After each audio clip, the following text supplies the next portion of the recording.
राधे राधे दोस्तों, स्वागत है आपका एक और धमाकेदार वीडियो में। दोस्तों, आज के वीडियो में हम सबको मालूम होगा कि मंदिर जाने से पहले हमें क्या करना चाहिए, या फिर मंदिर जाने के समय हमें क्या करना चाहिए, या फिर मंदिर जाकर भगवान के सामने हमें क्या करना चाहिए। ऐसा क्या करें जिससे हमारा कल्याण हो सके, और वह कौन सी गलती है जिसे करने से घर परिवार में दुख और दुर्घटना हो सकता है। वीडियो पूरा देखिए, तभी जान पाओगे।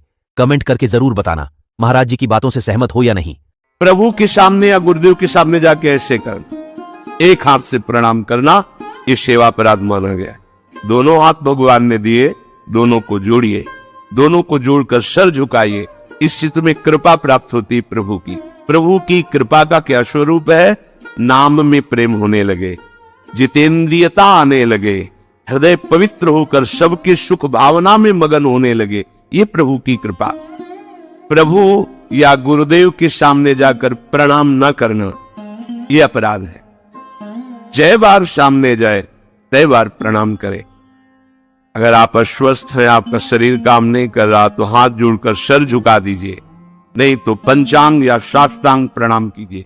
जय बार गुरुदेव से मिले, जय बार प्रभु के श्री विग्रह के सामने जाए तय बार प्रणाम करे। अगर अपनी कुटिया में भी प्रभु विराजमान है तो जय बार उनके सामने, इससे दासत्व पुष्ट होता है, प्रभु की कृपा प्राप्त होती है। प्रणाम करें। यदि आप अपवित्र हैं, शौच में गए हैं और वहां वैसे ही वस्त्र पहने हुए जिसमें आपने शौचालय में प्रवेश किया, शौच किया, उन्हीं वस्त्रों से अपवित्र दशा में प्रभु के सामने नहीं जाना चाहिए। इसीलिए हमारी बुद्धि मलिन हो जाती है, कोई सिद्धांत समझता ही नहीं। जो शौचालय है उसमें उतने ही वस्त्र पहन कर जाए जितने हम धो सकते हैं। अगर आपको बार बार शौच लग रही है तो आप कमर से जरूर स्नान करें। यहां से हाथ धो लीजिए, कुल्ला कीजिए, नाक, आंख, कान, इन छिद्रों को पवित्र कीजिए। यदि आप ठाकुर सेवक है, भजन करने वाले हैं, ये पवित्रता नहीं रखेंगे तो जहां जो कुछ भी छुएंगे सब अपवित्र हो जाएगा, और अपवित्र बुद्धि भगवान में नहीं लगती, ओ मलिनता छा जाती है। अब ये आज का जो नया समाज है, शास्त्र पवित्रता को जानता ही नहीं है तो स्वीकार क्या करेगा। और बिना पवित्र हुए हमारे विचार पवित्र नहीं होते। इसलिए कभी अपवित्र दशा में ठाकुर जी के सामने, श्री विग्रह के सामने जाना, सेवा सामग्रियों को छूना, ये अपराध माना गया है। 4 परिक्रमा हमारे प्रियालाल की होती है। कभी सामने परिक्रमा नहीं करनी चाहिए। जैसे सामने खड़े ऐसे घूम जाते हैं सामने, नहीं, ऐसा नहीं। प्रभु के सामने ऐसे नहीं घूमना, वही खड़े खड़े घूम गए 4, ऐसा नहीं। प्रभु को दाहिने करके प्रदक्षिण। अगर आप प्रभु को प्रणाम नहीं करते, परिक्रमा करते हुए या सामने घूमते, ये सेवा अपराध है।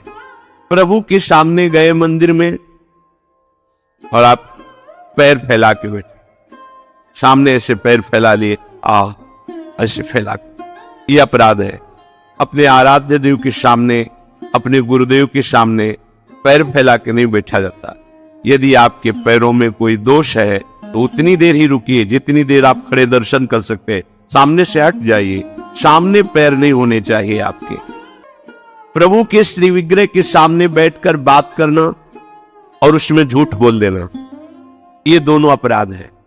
प्रभु के दर्शन करने के लिए जब जाइए तो बोलिए मत किसी से, और कैसे हो, क्या है, कुछ नहीं, राधा राधा राधा, या बात करनी तो बाहर मिलना, या हम दर्शन, आप भी दर्शन कीजिए और हट जाइए उससे। अगर कभी कोई अपना पूज्य जन, बड़ा जन है, उनसे बात कर रहा है तो उसको कैसे कहें कि आप हट जाइए? तो जितनी बात हो भागवतिक हो और सत्य हो, क्योंकि वहां सत्य साक्षी देने की नहीं, प्रभु विराजमान है। वहां का झूठ तुम्हारे पुण्यों को नष्ट कर देगा। पहले भी जब कोई बात सत्य कहलानी होती थी तो कहा जाता था मंदिर में चढ़ के बोल दो, फिर हम दोबारा तुमसे नहीं पूछेंगे। वो हाँ चलो, तो मंदिर में बोल रहा है मतलब सत्य बोल रहा है। प्रभु के सामने झूठ बोलना या अन्य वार्ता करना, यह अपराध है। प्रभु के श्री विग्रह के सामने जोर जोर से किसी को बुलाना, जोर से आवाज नहीं, स्वामी विराजमान है। अगर किसी को बुलाना भी है, इशारे से समीप जाके स्पर्श कर, चलो दर्शन करो। प्रभु के श्री विग्रह के सामने आपस में प्रापंचिक बात करना, अगर बात ही करनी, आज देखो कितना सुंदर मोर मुकुट है, आज देखो कितना सुंदर प्रभु का हार है, आज देखो कैसे मकराकर कुंडल, आप देख रहे हो, प्रभु ऐसा लग रहा है मुस्कुरा रहे हैं, प्रभु देख रहे हैं, बस उनके विषय की बात करो तो करो, अन्यथा मौन। अगर आप बिहारी जी के सामने, राधा वल्लभ जी के सामने, राधा रमण जी के सामने कोई आपको धक्का दे रहा है, कोई आपको कटु व्यवहार कर रहा है, आप चुप रहिए, आपको प्रतिकार नहीं करना, मालिक है वो देख रहे हैं, बिल्कुल शांत रहिए, बहुत बड़ा हिसाब हो जाएगा आपका, जन्म जन्मांतरों के अशुभों का नाश हो जाएगा। और अगर लौट कर आपने गाली दे दी और थप्पड़ मार दिया तो ये कलह आपके पुण्यों का नाश कर देगी। बहुत सावधानी से भगवत दर्शन किए जाते हैं। प्रभु के श्री विग्रह के सामने किसी को किसी भी प्रकार से पीड़ा देने की भावना कर लेना, भावना भी नहीं करनी पीड़ा देने की, प्रगट में देने की तो बात जाने दो, नहीं नहीं, प्रभु मानो आपने को कोई पीड़ा पहुंचा है तो प्रभु आप सर्व सामर्थ्यशाली, इसकी बुद्धि शुद्ध कर दो, इसका मंगल हो जाए। तो उसकी शुद्ध होगी कि नहीं, उसका मंगल होगा कि नहीं, प्रभु जाने, आपका मंगल हो जाएगा, आपकी बुद्धि शुद्ध हो जाएगी। प्रभु को नहीं चाहिए, वो तो विश्व का भरण पोषण करने वाले स्वयं विश्वात्मा है। पर यदि आपके पास है तो उत्तम उत्तम भोग लगाइए, उत्तम उपचारों से प्रभु की सेवा कीजिए।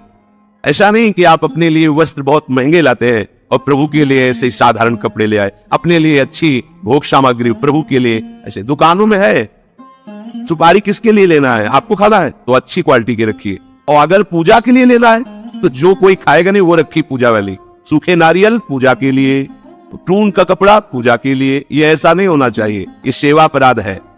सेवा विग्रह में प्रभु आपके अधीन है, अगर सेवा विग्रह में आपने ऐसा बर्ताव किया जो नहीं होना चाहिए तो आपका हृदय कठोर हो जाएगा, आपकी भक्ति बाधित हो जाएगी। वैसे भी आसक्ति होनी चाहिए, जो सेवा विग्रह आपको प्राप्त हुआ उसमें आसक्ति होनी चाहिए। अच्छे से अच्छे पदार्थ देखकर मन ललचा जाए कि मेरी सामर्थ्य तो नहीं, पर अगर सामर्थ्य होती तो आज प्रभु को ये भोग लगाते, आज प्रभु को ये पहनाते, तो आप ये समझो आपको उसका फल मिल गया।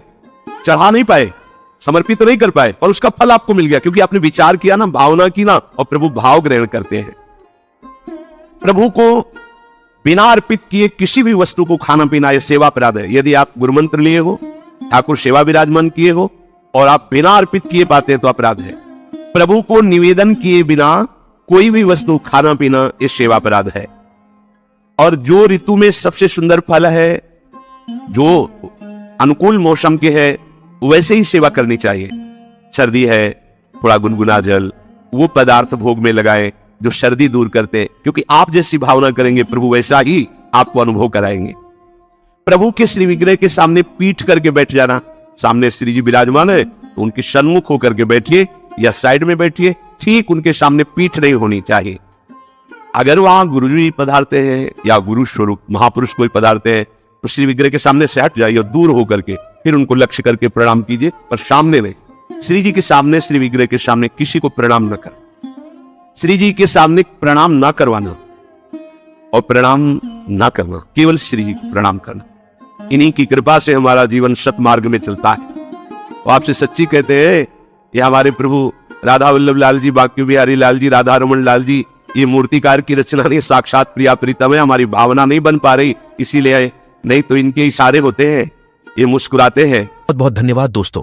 मुझे उम्मीद है कि महाराज जी की बातों से आप सहमत हो, क्योंकि महाराज जी का हर बात, हर सत्संग बहुत ही सुंदर और अच्छा लगता है। दोस्तों, वीडियो को लाइक, कमेंट, जाने को सब्सक्राइब करें। मिलते हैं हम आपको एक और नए वीडियो पर। राधे राधे, जय गुरुदेव।